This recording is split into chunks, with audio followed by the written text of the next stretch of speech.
السلام علیکم، کیسے ہیں آپ سب لوگ؟ آئی ہوپ بالکل ٹھیک ہوں گے۔ آج میں آپ لوگوں سے ایک واقعہ شیئر کرنے جا رہی ہوں، ایک ایسا واقعہ جس نے مدتوں مجھے بے چین کیے رکھا۔ یہ ان دنوں کا واقعہ ہے جب میں نے نئی نئی پریکٹس شروع کی تھی۔ وہ کچھ یوں کہ ایک بڑھیا اور اس کا میلا کچیلا نوجوان بیٹا ایک کمزور سرد روح لڑکی کے ساتھ کمرے میں داخل ہوئی، جو کہ غالباً فل ٹرم پریگننٹ تھی، مطلب کہ ولادت کے قریب مراحل میں تھی۔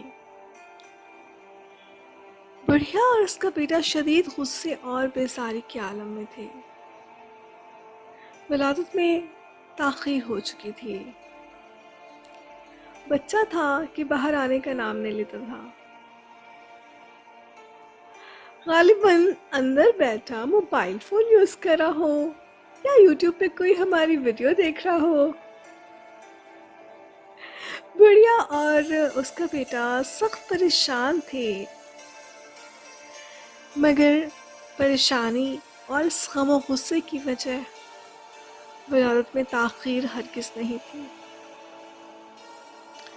خیر، اسکیننگ سے پتہ چلا کہ ایک پیاری سی ننھی گڑیا کی آمد متوقع ہے۔ اب وہ بچی ہماری پیاری نمرا علی تو تھی نہیں، جو بن بلائے اینکر کی سیٹ پر آ دھمکے اور نشست پر براجمان ہو کر چپڑ چپڑ کی گردان جاری رکھیں۔ ساری کہانی میری سمجھ میں آ گئی تھی۔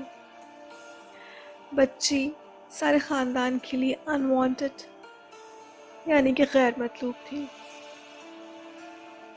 ایک لمحے کے لیے میں نے سوچا، نہ جانے یہ بچی خوش قسمت ہے کہ اسے پیدا ہونے سے پہلے ہی قتل نہیں کر دیا گیا، یا پھر بدقسمت ہے کہ نہ جانے کیا کچھ سہنے کے لیے دنیا میں آنے والی ہے۔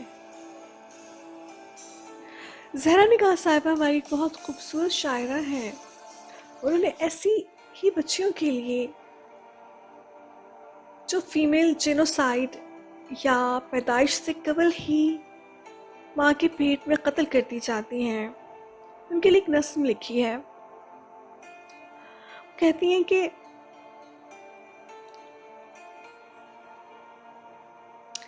میں بچ گئی ماں، ایک ایسی بچی جسے پیدا ہونے سے قبل ہی قتل کر دیا گیا اور دنیا میں نہیں آنے دیا گیا۔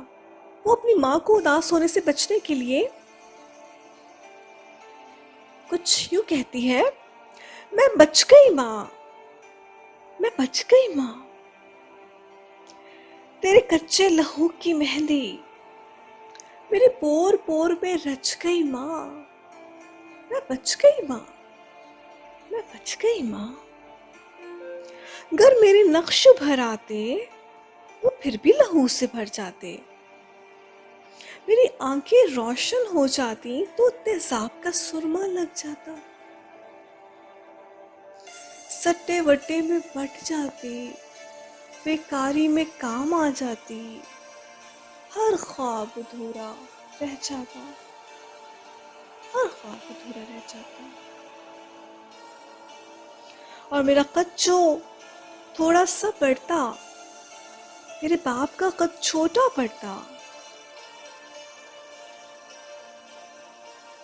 میری چنری سر سے ڈھلک جاتی، میرے بھائی کی پگڑی گر جاتی، تیری لوری سننے سے پہلے اپنی نیند میں سو گئی ماں، انجان نگر سے آئی تھی انجان نگر میں کھو گئی ماں، میں بچ گئی ماں، میں بچ گئی ماں۔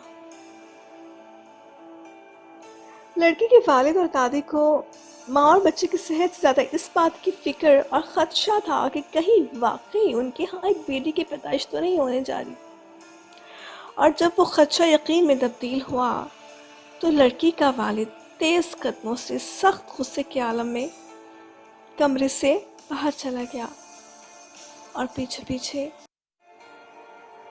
وہ عمر رسیدہ بوڑھی خاتون بھی۔ کہانی ختم نہیں ہوئی تھی۔